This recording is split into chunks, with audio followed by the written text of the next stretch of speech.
Okay, so a few weeks ago, it was Mother's Day. And, I ended up talking to one of my buddies who's a big golfer, like an avid golfer. He's one of those guys that, there will still be frost out there. And it's like the only people more crazy than, hockey fanatics are golfers.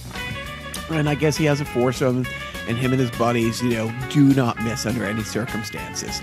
And so they made a pact, no matter what they have to do, to get there, they're going to do. And so even if it's Mother's Day, so they're all there and they're all kind of like, muttering around, getting ready to get out there at the first tee. And it's like, so it's the first one. What do you have to do? It's like, oh, it's awful. I had to do the whole breakfast in bed thing. And then as soon as I'm out of here, I got to meet for brunch.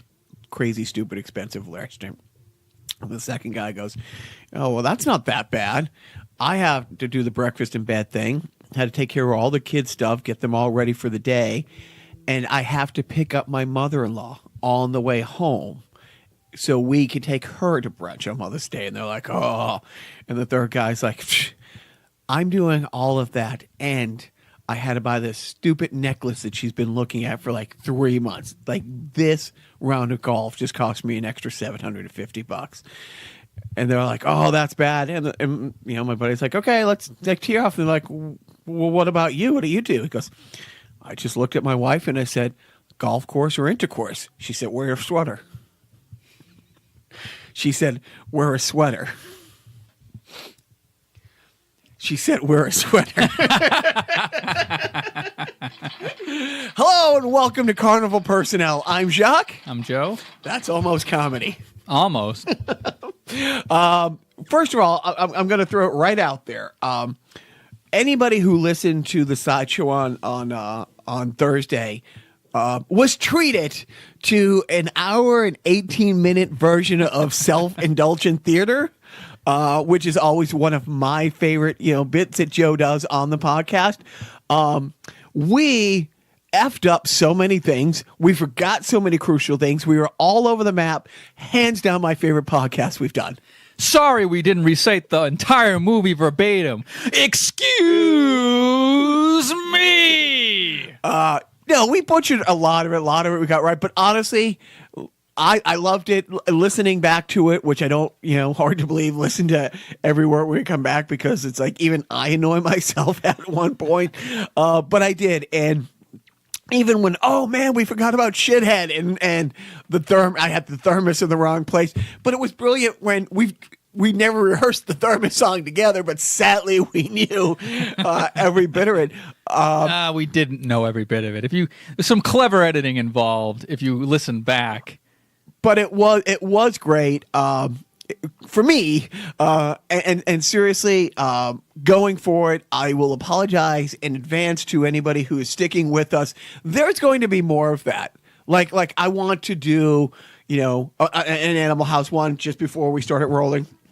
We talked about doing a Spinal Tap one, and you go through the things that we really love. We've been doing it just over a year now. And for just over a year, we've been talking about doing a Get a Life sideshow, which right. We will. And I'm going to do it. Or we're going to do it as a 2-part because I really want to do season 1 and 2 because they're different shows. There are 3 seasons. Well, that's what I'm talking about. So we'll do 3. But it's like before Brian Doyle Murray and Spewy, it's a different Maybe show. there are 2 seasons. I forget. I have the DVD set. God forbid I watched it. No, we were watching it. But and this one's on me because I wanted to watch it together with Joe, but half of them, 2/3 of them, have it with the creator, commentary, doing commentary, and so I wanted to watch. So we were getting through it, like we would watch one episode and then watch the same episode with the commentary track, and then spend time looking up the people in the background on Wikipedia, maximizing our time together. It would literally take 2.5 hours to get through a half-hour episode of Get a Life, but we're doing it. But I make no apologies for how self-indulgent it was and how erratic it was and how all over the map it was. But I really did love it.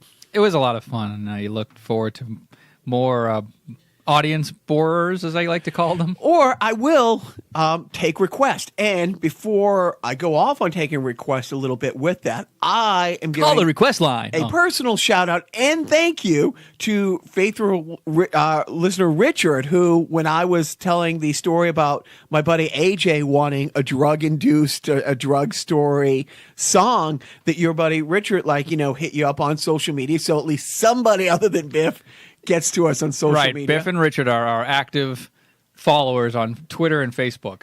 And it was a great Danny Warhol mention. It's like, so I told AJ, it's like, hey, if you're still looking for other things, you might want to check this one out. I'm like, I blanked on that one, but that was great. So thank you for anybody. But if there are requests other than stop, you can stop sending that one, Mom. Yep. I get it. I'm sorry. I already renewed for another year on Podbean. Oh, so I think, what do I owe you? Like $45? It was $90? We'll work it out. All right. But anyway, so the jerk thing was fun.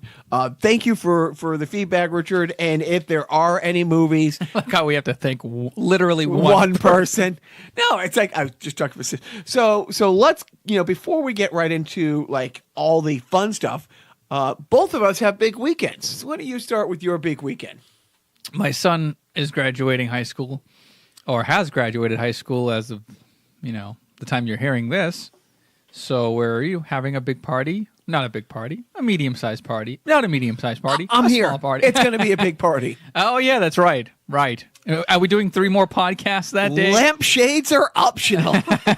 Which, by the way, I just thought of lampshade. Oh, lampshade. Right. I forget what I was watching, and I'm like, oh, man, lampshade. That was brilliant. Welcome to Inside Theater, where nobody knows what we're talking about. Well, we'll get to that. When Joe and I did a comedy show in L.A., we did a sketch called Lampshade that we took. It was like, was it Streets of San Francisco opening? Mod Squad, dun, dun, dun, dun, dun, dun, dun, and cut all these, Joe had this superhero called Lampshade, which was a guy in a tracksuit with a lampshade on his head. My favorite thing is, it would show him running down the street after a bad guy, and then it would cut to, a still photo of the Different Strokes family, and you with a lampshade was always in the back of pictures. Right. Yeah. It was before memes. It was like memes before memes, yes. And so what was it? It was Different Strokes. It was Elian Gonzalez, for anybody who doesn't remember. Google it. Fuck it. We're not explaining that. But anyways, but I thought that. So, and me, by the time we hear this podcast, and we are, what is it? We're about 22 hours out, maybe about 20 hours out.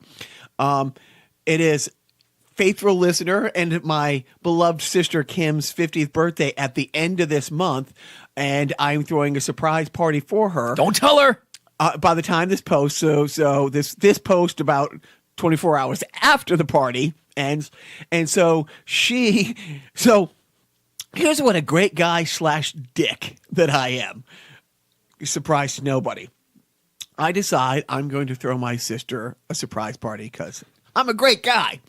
And to sell it, I'm making her make all the food for the party because she thinks it's an open house for us. So I went through the whole subterfuge of putting out an Evite to our friends and family saying we're having, all the old neighborhoods, Mike Sullivan. A lot of people like Joe knows from being in this sad orbit the last almost 30 years. So there's all those normal people, and an invitation went out to them during Evite. And then a second one went out saying, yeah, fuck that first one. What's really going on is it's Kim's 50th. But to sell it to her, she is making all this food. And she's like, what should I bring? And literally just before we went on the podcast, she, being the sweet person she is, calls just to make sure. It's like, okay, I'm making the pasta in the pot and what else? And I'm like, anything baked goods, like for chocolaters. So I'm going to have her cooking and baking all tonight and tomorrow morning for her own party. So I'm a wonderful guy for doing it, but a dick at the same time. I think it's lovely. That's a lot of effort to put into somebody that you kind of know. Yeah. We bumped into each other a couple times. But yeah, I'm very, and my sister really realized this is a sacrifice because the one mistake I've made thus far is not inviting my mom as a surprise, which means she's been at my house every day trying to rearrange furniture, trying to set up for a party that's 5 days away. And I'm like, no, there's 6 people who live in this space. Like, you can clean it now, but when hurricane, dream squashers, my 2 kids get home from school, it's going to look as bad as it does now. We will clean the morning of. There's no point to doing it before, but, because we finally, Mom and Dad have been there all week, first world problems, like helping get the pool ready and all this stuff. She's bought 4 or 5 of those giant floaty things in the pool. It's a good sized pool, but it's it's not, Yeah, it's not an Olympic pool. And it's we might want to be able to jump in the pool, and she's made it a bouncy house on water. It reminds me of that episode of Sesame Street when Bert and Ernie are filling up a bathtub for their nephew, and Ernie keeps throwing in all of these floating toys, and it's like, Ernie! Funny they mention bring up Sesame Street later because one of my contributions to the Massachusetts Pirates is when the visiting team is introduced and they come running out on the field. I picked the music. This week it was the Sesame Street, welcome, let's have a big Massachusetts Pirate. And the PA announcer, Rod, he's great. He's always, let's have a big Massachusetts welcome for the Jacksonville Sharks. And then, it was because of the jerk 2 weeks ago when it was the Maine Mammoth. It was the way we were. So when you said Sesame Street, okay. Any more trigger words that I should avoid? No, but I'm hoping when we talk next week that we're celebrating, Chip Boy's big party here, Hey-o. a successful party for my sister Kim. But in the meantime, let's stick to comedy, okay? Let's stick to the yucks. When you think of comedy, you think of comedians such as Roseanne Barr. Go. Hey, did you hear about the one where the Muslim Brotherhood person had sex with a Planet of the Apes thing? No, I haven't. And then Valerie Jarrett came out. Oh, that's a good one. Classic. I think Groucho Marx told that originally. In my day, you would take a Muslim. They weren't called blacks. They were called... Yeah, no, and not at all racist, so it's funny. No. So I think everybody knows that we're referring to this odd and awful tweet that Roseanne Barr put out. It looked like a reply to somebody else. It wasn't one of those standalone broadcast to the whole world type of tweets. It was a reply to one of her followers. I think that she made a crack about Valerie Jarrett, who apparently was an advisor on the Obama administration, or to the Obama administration, that she looked like the Muslim Brotherhood and the Planet of the Apes had a baby. Now, unlike... Oh, see, I was just going to make an Infinity War reference because... Oh, I don't. I can't. Nah, to hell with it. No, Who cares? It's just somebody sees Thor and said, because he has the one eye, it's like, it looks like an angel made it with a pirate. It's like... but anyways, and the problem is, it's not the first Planet of the Apes ape reference that Roseanne has made against people... with a different skin color. So but she's an awful person. Nobody didn't know that she was an awful person. And Joe and I were talking about it. As it went down in real time, I was talking to Joe. It's like, I really wonder what ABC has to do. But within the first hour of this coming out, right away, Wanda Sykes, no, done. She's not as big a comedian as Roseanne, but I mean, she's huge. She's absolutely huge. Show creator. She was a writer on this show. Now I'm blanking on the other. Whitney Cummings instantly. Done. Well, she had left the show about a few days earlier, so she saw this coming, and I think she probably had an exit strategy going in, saying, "I'm going to get this kick-started, and then I'm just going to hightail it out of Dodge because I have a lot of other stuff going on. This isn't my one meal ticket in Hollywood. I have other things to do." It's interesting you say that because you do. I mean, every time, anytime somebody awful does something, the fact that because Bill Cosby is, Bill Cosby, all the people whose livelihood is residuals of the Cosby Show are now are fucked. You know, Do you think anybody had a livelihood off of residuals from an 80s sitcom? yes, you'd be surprised. Like, maybe it's not their only source of income, but it runs so much. You'd be surprised, like, you know, worldwide, it's one of those shows that is on the air somewhere right now. I see. And you know, it'd be interesting to, like, you know, see the second string characters who didn't go on to other things, you know. But with this, it's like now all those people who, yeah, maybe the lighting guys and the grip and the gaffers get on other shows. You know, maybe Sarah Gilbert gets something else going. You know, it's like, Well, she's already got a gig on The Talk, which is that talk show on CBS. But what about the kid who played DJ? What has he been doing right, in the last Michael 20 years? Fishman. Yeah, right. He's probably been doing, typical, filler Showing up stuff. at second tier Comic Cons, getting like $10 an autograph. Doing YouTube videos. I don't know. But that's the whole thing. But so right away, you know, there was, you know, people from the crew and then people from the cast. But it wasn't more than a few hours, and ABC's like, no, done. And it makes me think they must have been ready for this. It doesn't help that the president of ABC Entertainment is a black woman. Right. Doesn't help. Right. And that's the thing. It's like they must have known. See, on one hand, you want to give them credit because they didn't wait for public opinion. I mean, this was almost instantaneous. And it makes you think, were there meetings from day one? It's like, okay, no matter how good the ratings are, we all agree, if she posts herself dressed as Hitler again baking people-shaped cookies, we're done, right? We're all on the same page? My gathering is that she was probably put on double secret probation. That she, going in, that they knew that she was this hotbed of crazy. She was a crazy person. By the way, Roseanne's show doesn't have a stellar history of having stability when it comes to behind the scenes. Right. This isn't news to anybody, I don't think. So I think this was, I guess, in the grand scheme of things, Roseanne's quote-unquote second chance. Hey, shut up, you dumb Portuguese piece of shit. Oh, Joe, I'm sorry. I took a little Ambien today. It's not that ethical insensitivity outburst. It's not me. I like how the Samantha, well, this is leading into the next story, but the Samantha Bee, I think, did a story about, she did a parody commercial about Ambien racist.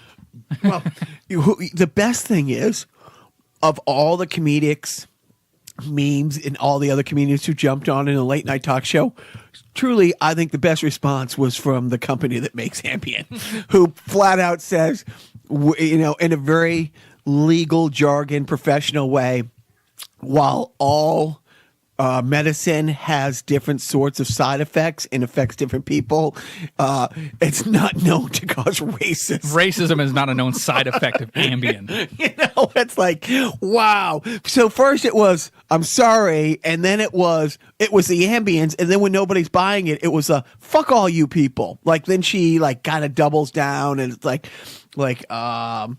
maybe it was a kid who played DJ. She, you know, who said he's off the show, he's done with this. She's like, basically, I made you. Yeah. Oh, right. Well, she's a mentally unstable person. So can't fight crazy, can't win against crazy. We've seen that past 18 months. Do you? And honestly, it's like, I wonder if it could have happened anyways, and I wonder if it was ever pitched that way. Do they reboot the show as the Connors? In the first episode, they're coming back from her funeral. Well, Jimmy Kimmel Live did a parody promo for Dan, where they just showed clips of the latest season, but it's only Dan doing stuff, and Roseanne's not even in any of the shots, and they just rebooted it as Dan instead of Roseanne. I wonder about a spite, like a Netflix or somebody else, like, you know, approaches them. I think NRA TV. I mean, why not? I mean, did she create the show and the characters? Would she have to get a paycheck? She shares creator status. And actually, there's another guy who left, I think, after the first season or the first half of the season that has a created by. I wonder if they can do like Archer's done this year.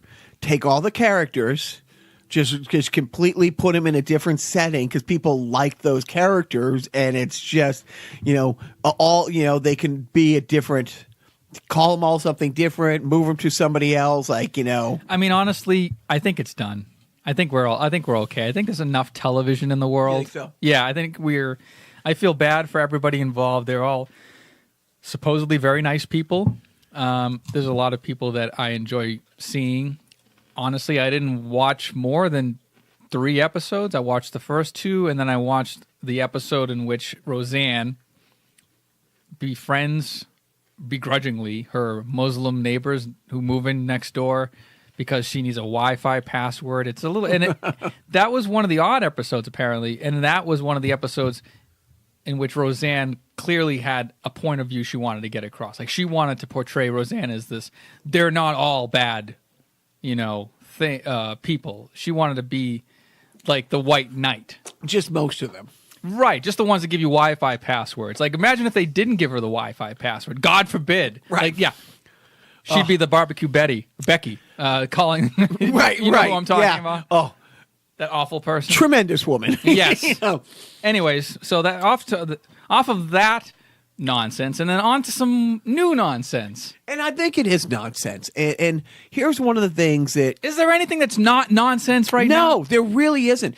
But, you know, one of the things I hate is like both sides do it. No, completely different. Like, completely different. And I'm not going down the political thing that much, but it's like Samantha Bee and what she said. Well, here's the funny thing.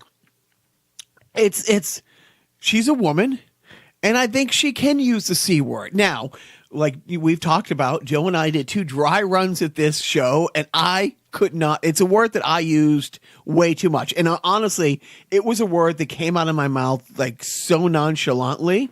And the growth I've had of the year, thanks to Joe, by the first 2 episodes, it's like episode 2 that didn't air had it used half as many times as episode 1. And it was. But the whole thing about Samantha Bee dropping the C word as it relates to Ivanka Trump. So to frame it, in case you don't know, Ivanka Trump, amidst all of this news stories about how 1,500 migrant children who have been forcefully separated from their parents by the Trump administration have somehow gone missing because they weren't claimed by their original parents, and now they've lost track of them. Their parents are in jail. Right. And they just place them anywhere. Right. They're just sort of scattered across wherever. So what Ivanka Trump did obliviously was last Sunday, she posted a picture of herself holding her sweet child head to head, forehead to forehead. Sweet child, and said, I heart Sunday mornings. Something. Hashtag Sunday mornings. I love my child. Hashtag Sunday mornings. And immediately the left was all over saying, you oblivious fuck. Tell your father about the migrant children. And then Samantha Bee and her writers took up that same cause. And on her show this week, she called Ivanka a feckless C. And they didn't bleep out the C. TBS... Granted, they're not regulated by FCC, and even if so, it's after the 10 o'clock hour, so they can get away with it. They swear, but they usually bleep words like that, and they didn't. Which was, you have to go through standards and practices. Television. I mean, there's layers upon layers of script approval, and is this going to go to air? Because it's not live television. They had to pre-tape that and then run it through censors, and then they bleep out words. And then there's probably a special request for them not to bleep out the C word. Or maybe they just never used the C word until this very moment and it never came up. But so now people are all on Samantha Bee, and Samantha Bee has since apologized. But now the Trump administration is sicking their dogs on Samantha Bee, calling for her head, calling for her to be fired. Well, you did it to Roseanne for her racist tweet. This is an insensitive tweet. Or an insensitive thing to say to a woman? A white woman calling another white woman the C word is not the same as a white woman calling a black woman. I thought she was white. Wait a second. I thought she was white. This is Louis Anderson, not Roseanne. I get that a lot. Bye. And this episode of Oh, I can't think of the show that I hate. And then Louis Anderson. No, Louis Anderson. Yeah, Louis Anderson is on that show. Baskets? Baskets. And what's the show that I hate? Funny you should ask. You should ask. No, but if you have to tell somebody how and why those are two different things, it's like, let me go up to LeBron James and use the N-word and another, I don't know, a Michael Jordan going it. Let's see if it's the same reaction. Let's see who gets punched in the face, and rightfully so. But that's the whole thing. And here's the other thing. The White House administration, who still has not apologized about the John McCain comments. Like, still weeks later, haven't come out and apologized about the horrible thing about John McCain. By the way, I think you could have just stopped after saying the Trump administration hasn't yet apologized. Done. Right. Done. Like, nothing. They could say, you know what, Hitler, pretty nice guy. Fine people on both sides. Pretty nice guy. Yeah. Never apologize. No, they'll never apologize because that's a sign of weakness. The biggest thing, I think the second biggest thing, other than the fact that Ivanka Trump is. That's the chocolate talking. That is the chocolate. Is there Ambien in that chocolate? But she is a C word.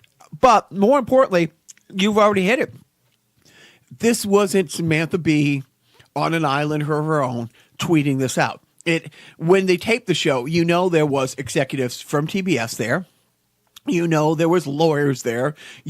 After it was done, it was run through the censor process. So when they're saying, TBS should fire her, it's like, well, TBS would then have to fire itself. So if it's a taped show that went through all those channels before getting on air, and again, I really don't think she should apologize for it. Like she did. It's too late. And it's funny because she's lost 2 sponsors, by the way. And temporarily, I think they've temporarily State Farm and Auto Trader. I think temporarily suspended. Whatever. Okay, fine. Again, it's all fair because it's all free speech. That's the price you pay when you play free speech in a corporate environment. That's it. So Roseanne loses her job. Samantha Bee loses some sponsors. Yeah. Laura Ingraham attacking a victim, a child, a 17-year-old kid who survived that. Roseanne making, again, racist tweets. I think it is not the same thing, but at the same time, it was still not her out on an island. So unless TBS is going to fire itself. And, the comedian who did the headless Trump thing. Kathy Griffin. Kathy Griffin told her right away, don't apologize, don't apologize, don't apologize. And then when she apologized, Kathy Griffin came out again and said, no one give her a hard time for apologizing. You don't understand the blender you get put in. You have to see, I don't follow Kathy Griffin on Twitter much, but I saw somebody retweet one of her Twitter moments. She had this 52 tweet thread about her ordeal with the Trump administration and the backlash and the recovery. Being put on the no-fly list, right. Being investigated for months. You got to check it out on Twitter. She put it out maybe, last Thursday, I think.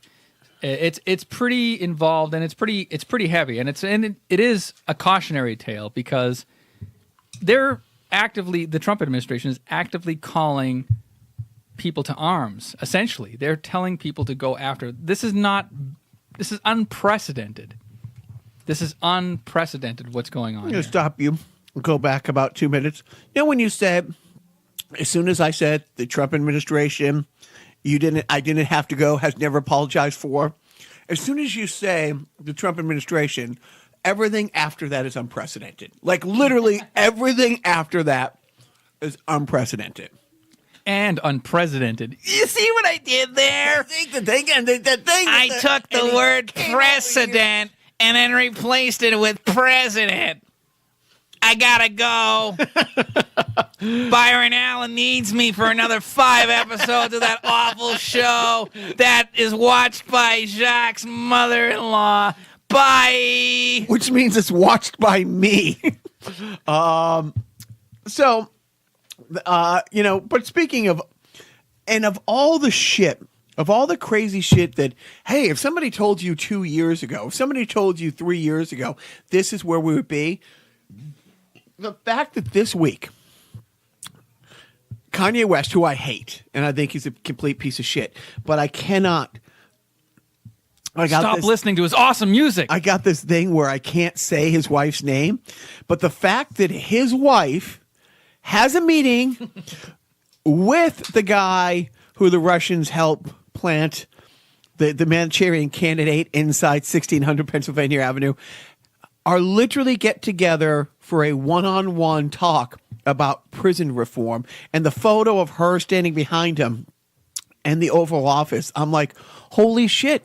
It's like, as much as we want to joke about it becoming a banana republic, the much as like the fact since day one with everything, he's been running everything like a reality show going into a commercial break.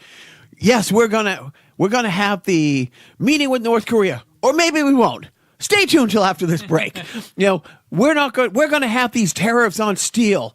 It's unbelievable. We're getting raped by Canada, or maybe we won't. Stay tuned. And then months later, the fact that Kanye West's awful wife, gets an audience with him, and then they take a photo op and talk about, of all things, prison reform.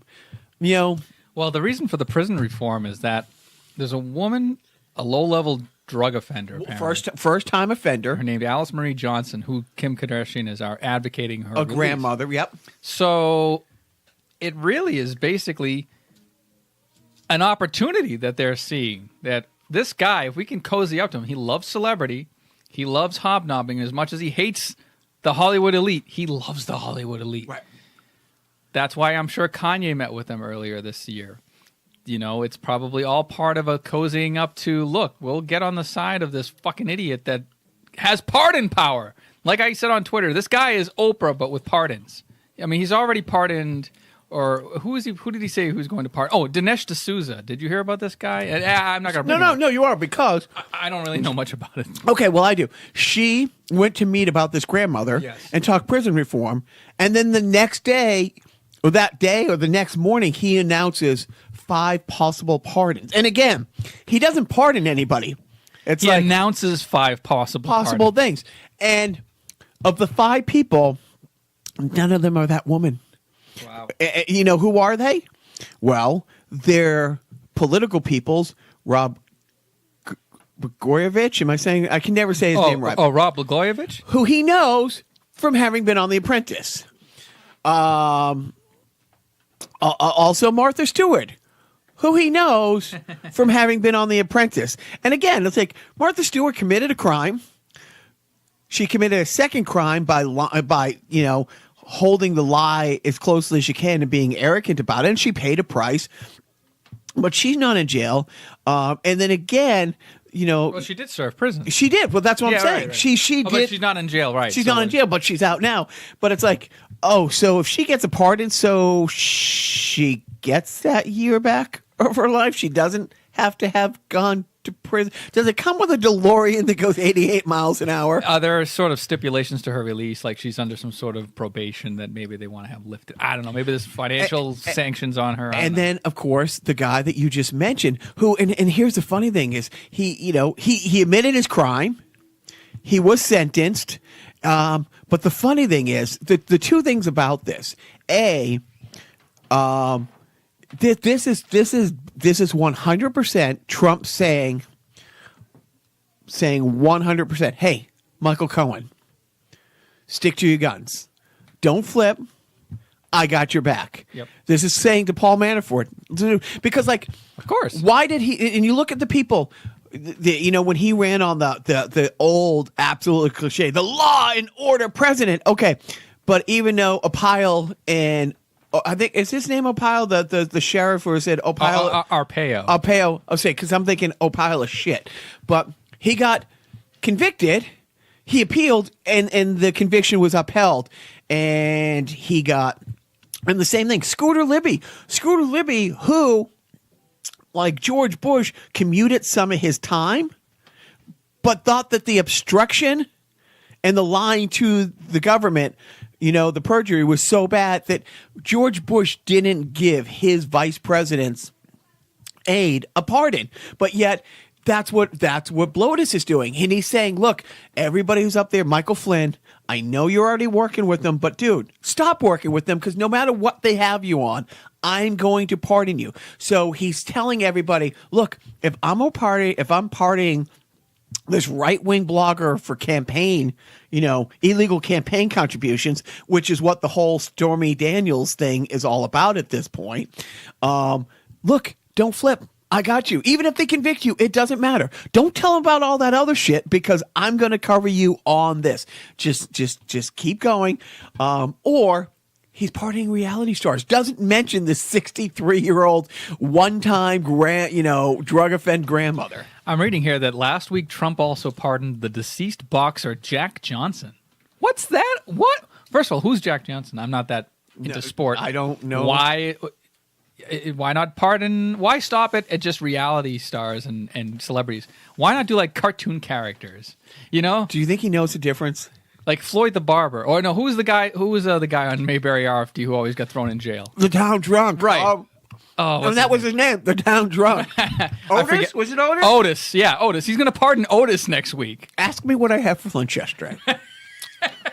We don't have time. No fucking idea. But off the top of my head, I remember the town drunk from the Andy Griffith show. But do you see what I mean?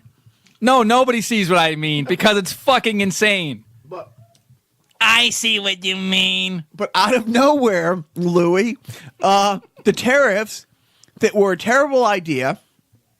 And it's funny because our friend All-Star Tommy, the last time this went around, he sent me that podcast, and I'm trying to think of the name of it that we talked about, like Big Money, and Smoot Holly Smoot. Oh, now you lost me. Well, no, it was a name in like the 1920s when they had all these tariffs come through before. All right, it was like considered like the worst like tariff like policy ever, and he sent me and it was a money driven podcast, but it was short, it was really funny, but it was like this was considered the worst tariffs ever instituted that led to the Great Depression. This is worse because he just woke up one morning and thought, what countries don't like me and which countries do I like, and even now he's like, he has a good relationship with like the prime minister or the president of New Zealand or Australia, so he's exempting them, but he's going back after Canada. He's going back after, the UE. He's going back after, Mexico, of course. And it wasn't like anybody in his office was able to give the press or anybody heads up that those tariffs that he talked about, that kind of went away because everybody told him how a bad idea. Yeah, today he's going to announce that they're back on. So it's just honestly day by day. I don't know. I'm done. Good. I'm bored with tariffs. Let's talk about sheriffs, like Barney Fife from Well, I'll tell you what. We gotta nip this in the bud. Nip it in the bud. That's pretty good. I like there's one joke that Dana Gould, the comedian, told years and years ago about Don Knotts, is that he has such a distinct voice, he could never make obscene phone calls. Yes. I can see you through your bedroom window. Is this Don Knotts? Oh. I just want an excuse to do Don Knotts. Thank you. I thought it was great. It was funny because the movie, and again, it must have been a Channel 56 Sunday afternoon thing that I called The Incredible Mr. Limpet. Oh, my God. Yeah, that was on like every other month. Loved it. And then just recently, some fan of Gilbert posted that he has a tattoo of that. like I'm not kidding. There's somebody out there who has a tattoo of Don Knotts as the fish with the glasses, of course, from The Incredible Mr. Limpet. Wow. I love it. I love it. I love it. I love it. All right, let's go back to talking about superheroes. This guy was kind of in the Infinity War, but not really. But I'm talking about Francis Spider-Man. And please tell me you saw this clip. No. Oh, no. For some reason, and I don't know why, the small child ended up hanging off a balcony 5 stories up in France. Oh, yeah. But this guy sees it. I did see this clip. And when you see the clip, you keep looking to see, like, like the strings behind it, like the pulley system or something. The CGI, like, Right. is this real? This guy scaled, I think it was at least stories. four. Was it 4 stories? Yeah. And honestly, and did it in the matter of seconds. Like he went up that, and I've seen, like, we did this movie a couple of years ago, and we had like a guy who was an expert at climbing the sides of houses and stuff like that, but this guy was just absolutely amazing, and a refugee from West Africa in France, and it's like. So it turns out that not every refugee in the world is here to, join France's M3 or ISIS or rape people. And MS-13. And the Macron, the president of France, instantly granted him citizenship, and I think gave him a job, like with like wherever he lives, like the fire station. So let that be a warning to Trump. No wall is going to keep that guy out of this country. Exactly. Like to see you try to build the wall, douche. But that with the week of shit, like that was something like I must have watched the clip 10, 15 times. So shines a good deed in a weary world. And now that brings us to everybody's favorite part of the show, because Joe's not talking and I'm not talking. It's the defunct sponsor of the week. How's the basketball game? It's dope. But I still think the Bulls of 96, 97 would have beat these guys anytime. You can't live in the past, Dan. When things are gone, they're gone forever.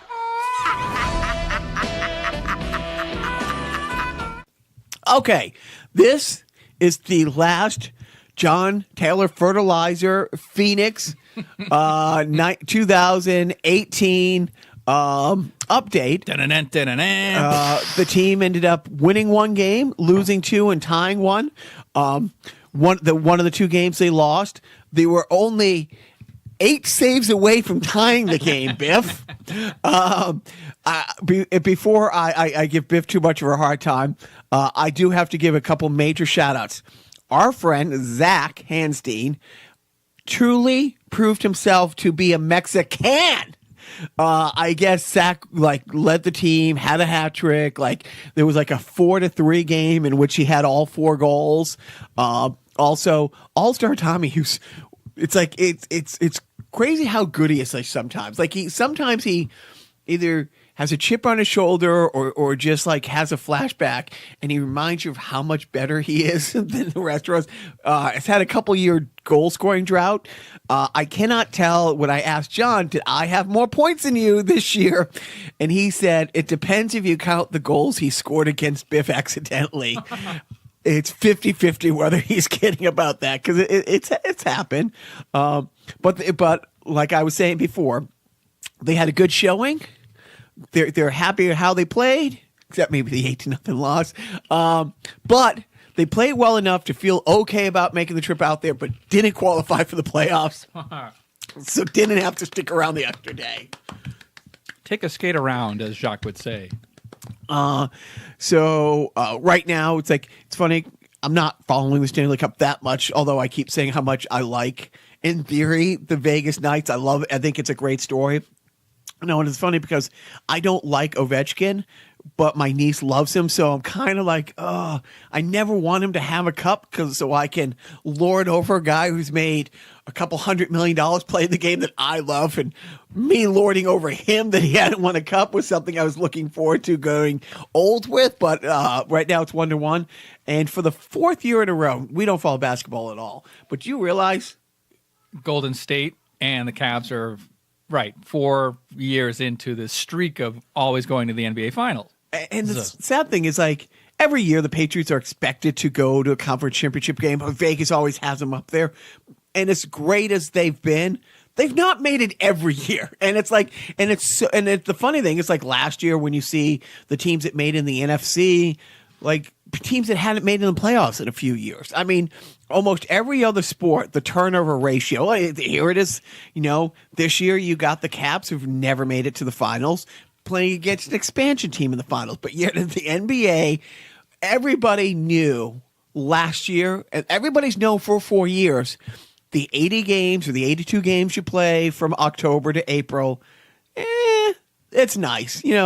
Give the fans a couple shows now and then. But it doesn't matter.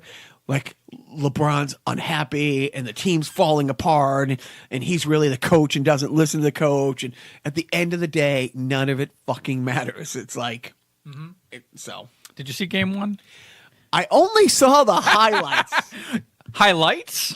No, there was one. There was one and only one highlight. Apparently. You're going the wrong way. How does he know which way we're going?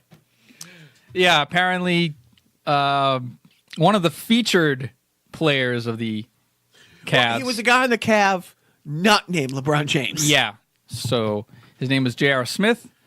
They had 5 seconds left. They were tied. They were, in a position to possibly steal game one from the Golden State Warriors. Right. They just apparently had to just inbound the ball. No. Oh, it was after a free throw. They had a free throw. So if the guy hits a free throw, it's already one. A second left. Right. So they missed the free throw. Right. They missed the free throw. They get the rebound. He just has to lay up a shot. And J.R. Smith just holds on to the ball.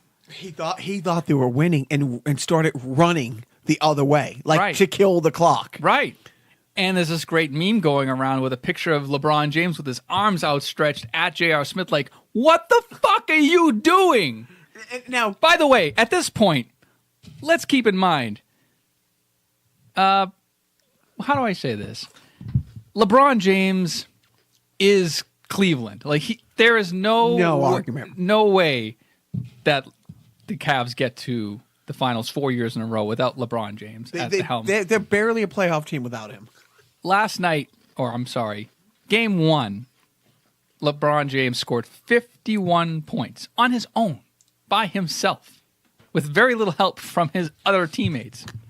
But that's such a misleading stat, because if you look at Michael Jordan's record, if you look at the Chicago Bull records in games in which Jordan scored 50 or more points, they have like a 300% winning percentage. Like when he's taking over games.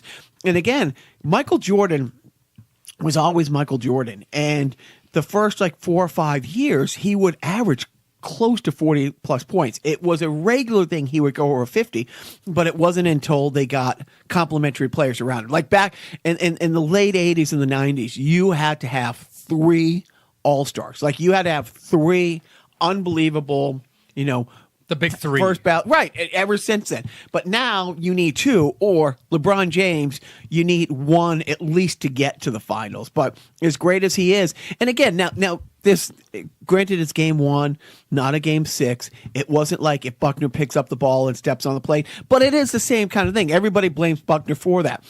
The Red Sox had a lead, going into that inning. Like Kevin Schiraldi had blown 3 saves in it. Sure, if Buckner picks it up and steps on back, it's all over. But that run that came in tied the game. That was Bob Stanley, by the way. That tied the game. It didn't win the game for the Mets. The Red Sox still had, that was in the 8th inning, or the 9th inning. The Red Sox still came up in the 10th inning. So and by the way, it was game 6. It was game 6 of a game 7. Like right. There was a game 7 in the shadows. And what's also the Red Sox had a lead in the 8th inning. So it's not like. But so if whoever was taking the free throw sinks the free throw, they win. They steal the game. And that game, that JR's meltdown didn't cost them the game. It cost, if he throws up a prayer, they might have. But it went to overtime, and then they lost by 10. Yeah, right. So it's not like, but it is. It's one of those plays that poor fucker could win 4 rings. That blurb will be what he's remembered for forever. Right. The magnifying glass is on him right now. Now, whether or not he gets burned from the sun will only be determined. Wow, is that yours? Yes, it did. That's great. Right. Well, thank you. Seriously. Oh, thank you. I ghost wrote that for him. That is brilliant. Look at you with the sport analogy. Did I make a sport? Yeah, I would say so. Great. I'm getting up and getting another tasty beverage, but while I'm up. Ew. Oh, that kind of up. This is the part of the show that I'm ready to abandon at this point. You've been ready for a while. I'm threatening to abandon this segment. It really drags the show to a screeching halt, and it's kind of boring. It's really boring. It's super boring. It's the part of the show where Jacques pulls a game off of my video game shelf. Look, I understand most of the people listening, if not all, don't give a fuck about old video games. Not a fuck. Only me. If I know one thing about young ladies from Mexico like Flor, I know that she's so impressed with your knowledge. And but I did pull it off. What shelf did I pull it off? Did you see? I think got it was the PS2 It's shelf. probably the PS2 shelf. Okay. And I picked this one. I didn't just randomly pull this one. Oh boy. It's, I think, Max Payne. Oh, look at you. Well, it was next look to the at sequel. The big Brad on Brad. Max Payne. It's a game that was made by a company called Rockstar Games. Rockstar Games went on to make the seminal Grand Theft Auto series that everybody so loves. Oh, wait, what? The company that made this game, Max Payne, went on to make Grand Theft Auto and like a bunch of other games. This is I guess it's a kind of a over-the-top action parody where you're playing this detective named Max Payne. I think he's a detective.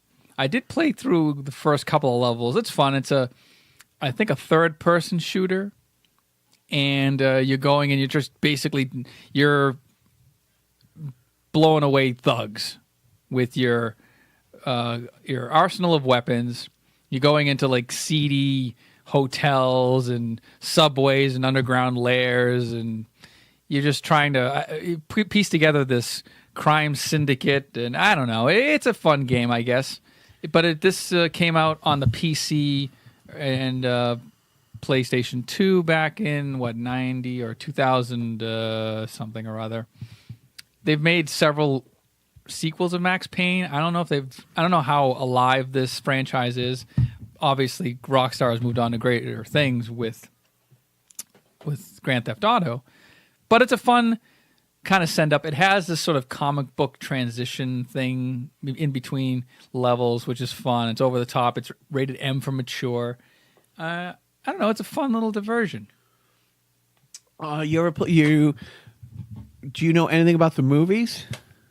Oh, right. That's right. They made movies about 5 or 6 years ago or something. Did they make it like after? Well after, yeah. 1 or 2? Oh, well after. Yeah, So, I think the movies came out this decade, and this is from... I'm seeing 2008. Okay, so this is from 01. Okay, so I guess, yeah, it took them 7 years to make a Max Payne movie.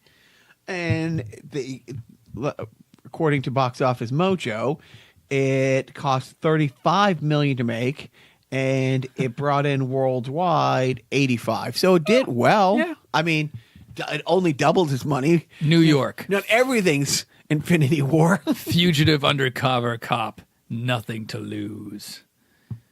Let me read that as Barney Fife. New York. Fugitive undercover cop. Nothing to lose. That's a little Marty Short. Nothing to lose. That's good. Oh, thank you. I'm sorry. Oh, thank you. And so I'm watching the Netflix the other day. I just go to turn it on, and it was like, Netflix suggests this for you, and it's a special. I don't know if I'm assuming this is your Netflix pick of the week, but I'm just gonna, serve it up for you. But I see it, and it's the Martin Short, Steve Martin special, like the day after we record the Jerk Side show, and I say to management, I'm like, oh my God, they made a special just for Joe and I. I think the subtitle of the special is An Evening You'll Forget for the Rest of Your Life. It's fantastic. Fucking fantastic. They had done this show traveling around the country, possibly the world, for a couple of years. And they finally filmed it in, of all places, Greensboro, South Carolina, or North Carolina. And it's very well done. It's produced by Lorne Michaels. It features everything great about Steve Martin and what's the other guy's name? Oh, yes, Martin Short. They have who we love. Yes. Oh, he's we love. It's like fabulous. Top 10 actor of yours, probably. Yeah, he's up there. Probably 11. I Okay. don't know if he cracked the top 10. No. He's great. But it's a great stage production. It's audience. It's them on stage. There's the piano. The keyboard is from Jimmy Kimmel Live. Is the piano player? Apparently, he's been doing stuff with these guys for decades. Who knew? Yeah, he was a fun third. He was a fun third wheel. Right, he was like the straight man kind of deal. And there's obviously banjo playing. Steve Martin's a lot like the movie Deliverance. It's a lot of fun till the banjos come out. Don't spoil all the fun lines. But the first 20 minutes is Steve Martin and Martin Short just shitting on each other, openly shitting on each other. Backhanded compliment, shit. And it's great. Then there's a segment when there's a big screen behind them and they go through their childhood pictures and their early days, and they're just riffing on their own just ridiculous poses and photos from years gone by. There's that one where Steve Martin is holding a cap. No, I'm sorry. He's holding a top hat and a cane, and he's extending his leg out kind of cabaret style, and he's a young man. And Steve Martin goes, "Ah, yes, I remember this photo. This is the photo taken just before I was sent away to camp to pray the gay away." We could give out some of the lines because literally, I don't think Biff is going to watch this anytime soon. But it is great when they're going back and forth, and it's like, what does Martin Short ask Steve? It's like, if it wasn't for the success in comedies and movies, what do you think you would end up doing? Oh, whatever it is that you do. There's a scene and then each player is given time to showcase their own little segment. Steve Martin plays the banjo later in the show. Their own self-indulgent theater moment. Right. And, of course, Martin Short being basically born and bred on Broadway. I wouldn't say born and bred, but that's where he really swims, is on Broadway and being a star. He does this rendition of a role that he took early on. Obviously, it's a fake role, but it's just funny. It's step brother to Jesus. The second greatest story ever told. And it's fantastic. Won't spoil it too much, but it's a great segment. He does a number that, no, you will not forget. And top that, motherfucker. It is. It's like, when I say it was made for Joe and I, again, we had just done the Jerk podcast. Joe had just sent me, and I put this in the notes and I didn't bring it up. He had just sent me, I guess Steve Martin did an AFI screening of the Jerk, and his speech before that, by the way, when it was a fundraiser. And my favorite thing is when Steve Martin said, I'm proud to say that this screening of the Jerk here at AFI tonight is the biggest fundraiser, single biggest night fundraiser AFI has ever had. Have it not be for my fee. And then when he talks about his favorite line from the movie, is one of ours. He's like, yeah, it's a throwaway line, but he told it. The Carl Reiner on their way to work one day because they commuted together when they were writing the Jerk. He's like, St. Louis. No, Navin Johnson. Yeah. And they laughed the entire car ride over to work, all the way in. So we love Steve Martin. And again, like name the thing that Martin Short has been in that you were like, I want my money back. Or I wish I didn't spend 2 hours watching that. I mean, not everything's been gold, but he's pretty consistently great. Because you know what you're getting. Even Santa Claus 3? The Santa Claus 3? I'm sorry, did you say I was, when she said you're something and delicious? Like, I'm trying to think of the line in the promo where willful and malicious. I'm sorry, did you say something and delicious? And no, Santa Claus 3. I'm trying to think of the tagline. He's playing Jack Frost, but it's the Santa Claus. Yeah, the Santa Claus. The take on a legal loophole in which Jack Frost. Why do I know this? Because it's Martin Short and he's great. Yeah, he's fantastic. It's like it's getting into a time machine and going to it's a vaudeville thing. But then when they sit down and they're just telling stories and the Elvis story, right? Steve Martin has an Elvis story, and then where's the guy that gets me out of the conversations with Elvis? And the Jiminy Glick makes an appearance. Which I was a fan. Like I was. Oh, that's my favorite line. It's like, you know what I love best about hanging out with Martin Short? No paparazzi. Oh, look, there's David Letterman. They're showing pictures of celebrities, and Jiminy Glick is just riffing on them and whether or not they have style. And they show a modern picture of David Letterman with the big beard, and Jiminy Glick goes, "Oh, look, there's David Letterman." Look at him. I mean, you see him, and yet you're the one playing the banjo. So it was tough because I want to recommend that. But my recommendation is John Mulaney, The Comeback Kid, his new stand-up special on Netflix. Have you seen it? No, I'm going to be honest. Okay. I know I should like John Mulaney a fucking lot. I can't. It's not that like I don't like him. I'm not sucked in by him yet. I don't know. He's been head writer of Saturday Night Live, and he's written all of these great specials, and he did Oh Hello on Broadway and all this shit. I don't know.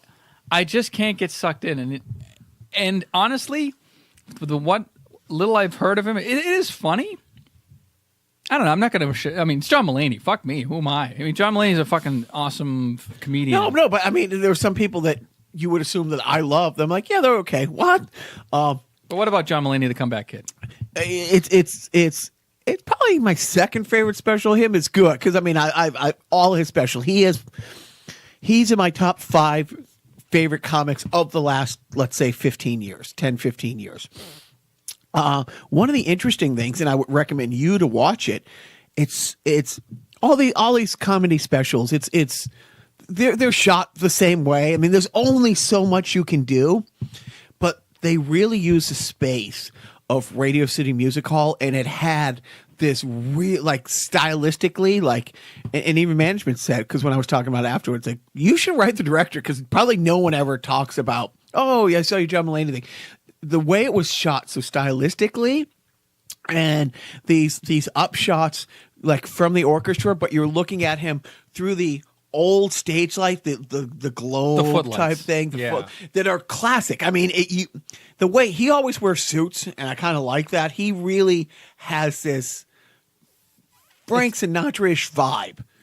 It's funny to see a white guy in a suit, telling awful jokes. Yeah, no, not awful like they're bad, like just like awfulsome jokes, you know. And there was a few of them in there. I liked his whole political stance, and he doesn't really talk politics that much, but he was talking about he equated the administration, and he went on length, but in a really funny way, about a horse being in a hospital and how it's not really appropriate, but how much you blame the horse for some of the stuff he did because, it's a horse, and then it's like, and then every now and then you don't hear the horse's footsteps and you're almost like, what's worse, hearing the horse or when the horse is quiet, and he goes on, but it was so shot well. I mean, I just like him. Recently, I think I saw him. It might have been on Kimmel or Seth Meyers. You don't watch The Flash, but he looks, as soon as he said it, I'm like, oh, he got stopped somewhere by a kid and his grandma who thought he was, and he kept, had to tell a kid, no, I'm not The Flash, And then as soon as he turned around, there was a fan there, and he was so agitated. It was like, what? I'm just telling you what a big fan I am, man. And they get home, and he was all agitated. He was telling his wife, and he was in a real pissed off mood. She goes, so let me get this straight. You're upset because you were mistaken for somebody 15 years younger and better looking than you, and then somebody told you you're their favorite comedian. And that's why you're in a bad mood, But I do. I mean, I like the special for the comedy, but I was really, in the same night I watched that, management was watching the Amy Schumer special, the leather special. Have you seen it? I started watching it when it first came out, and I don't know, I just kind of zoned out. Okay, so this is one of those things that's like, oh, you're a misogynist because you love John Mulaney, but you didn't like her. I didn't like guilty the special. Guilty as charged. I mean, right. You are right. Shopping carts were invented so women could learn to walk on their hind legs. I agree. But as far as I don't condone that statement. Nor do I. How does Groucho like that one? In my day, women were called dames. But I wanted to like it because I like her. Like, she's a fun Twitter follower. She's very, very funny. She's very self, defaming. And it was one of those things where it's like, okay, Okay, I get that you're talking about sex really graphically. It's gross. What else we got? Right. Well, not gross. It's just a kind of one note after a while. For the whole special, pretty much. And it's like, and again, it's like, I don't know. It's not like if a male comedian went up there talking like graphically about sex for an hour, I'd be like, yeah. It's like, no, I'd be like, that's. It's almost like Andrew Dice Clay. Right. You know, and Andrew Dice Clay is not funny. Right. Well, yeah, exactly. It's. Even when he was funny, he wasn't funny. Hickory dickory. Oh, should I do Gilbert Gottfried doing? But I'd rather Gilbert Gottfried doing Andrew Dice Clay. Hickory dickory go. Have you ever seen him do dice? No, That's a real thing. No, oh my God, he went on the old Howard Stern show years and years ago. He would do that. Oh, it was fantastic. But okay, so no Amy Schumer. No Amy Schumer. She's got lady parts. but definitely John Mulaney. I want to see Ali Wong's special. Although second pregnant, I get it. What? Like she's pregnant again. Have you seen the first? Do you know who I'm talking about? Yeah, oh yeah. So Ali Wong had that. What was it? Tiger Lady or right. Tiger Mom? No, it was something like that. Lady Tiger or something like that. Her first special, she was pregnant. It was fantastic. I was over the moon about it. I've yet to step into the second pregnancy special. I guess it's a thing. I don't know. It's not a thing. It's just a coincidence. Like, okay, she's starting a family. Oh, by the way, I'm also a comedian, and I'm going to make this known that, yeah, pregnant women don't have to hide in the shadows and learn how to walk on their hind legs. What's the word, the term? That's why shopping carts were invented, to teach women how to walk on their hind legs. Hind legs. And now he's crumpling it up and burning it. No, if you're actually crumpling it, you don't have to make the crumpling sound. I was doing the fire sound, yeah, hey, which is also the crumpling sound. Did I tell you why I'm smarter than you and everybody else in the world? Management and mom, again, sometimes watches Jeopardy every day. And it's one of those things, you get caught up watching it. Wait, you can't sometimes watch Jeopardy every day. Yeah, that's what wait I was a minute. See what I did there? And so I'm good for 2 to 3 questions per game. David Spade would have this thing like, pick cartoons, man. About 30 seconds after the answer. And I did know it. So last night I was watching it, and a question, you know, and the answer was Dr. Strangelove. You know, the great movie, you know. Peter Sellers movie. And played 3 roles. Like, yeah. Awesome. And the book was great. It's like Stanley Kubrick when he got the books like 10 years earlier when he read the book, he bought like 1,000 copies, and for Christmas for a couple years gave it to everybody. And then the Pickens scene when he's riding the bomb Pickens. at the Slim Pickens. Just best name ever for a country guy? Yes. Okay. And the question was about the movie, and the reigning champ had said, you know, Dr. Strangelove or How I Learned to Relax and Love the Bomb. Ooh. And he got buzzed out for it. Yes. And then the other girl said Dr. Strangelove. And they gave her the points. Now, the guy who won the championship, you know, came back, so he ended up winning. And it was great because it was one of those, they all got Final Jeopardy wrong, but she bet way too much more than him. So even though she had like a 2,000 point lead. The name of the movie, because I said it as soon as he asked it, it's one of my favorite movies of all time. I said, Dr. Strangelove or How I Learned to Relax and Love the Bomb. That is the official name of the movie. I disagree. No, because go ahead. You can go to your Google. You know, you can Bing it if you want. You can ask Jeeves, but I'm telling you that was the official name of the book and the official name of the movie. You know, it's like Star Wars. Can you repeat? A New Hope. All right, can you repeat that, please? What's the entire name? If I'm wrong, because no. Dr. Strangelove, yes, or How I Learned to Relax and Love the Bomb. You are incorrect, sir. Okay, it is. I knew it was wrong. Dr. Strangelove or How I Learned to Stop Worrying and Love the Bomb. You lose, sir. All I know is those 3 men were never in my kitchen. But he had it right. But they said no, it's just Dr. Strangelove. Oh. And I'm like, no. Well, if he said relax. No, he said worry. But still, I was like, no, that's wrong, because it's the same thing. What is episode 4 of the Star Wars movie? Right. It's called Star Wars. A New Hope. A New Hope. Right. Now. Right. Now, it used to be called. So, what was World War I called? The war to end all wars. It wasn't called World War I at the time. Interesting. It was by the Americans because we won. You got a parenting tip of the week, proud father of a high school grad. So, and not only, has your son graduated, he's graduated without spending a night in the Grapevine Hotel. You are not yet a grandfather.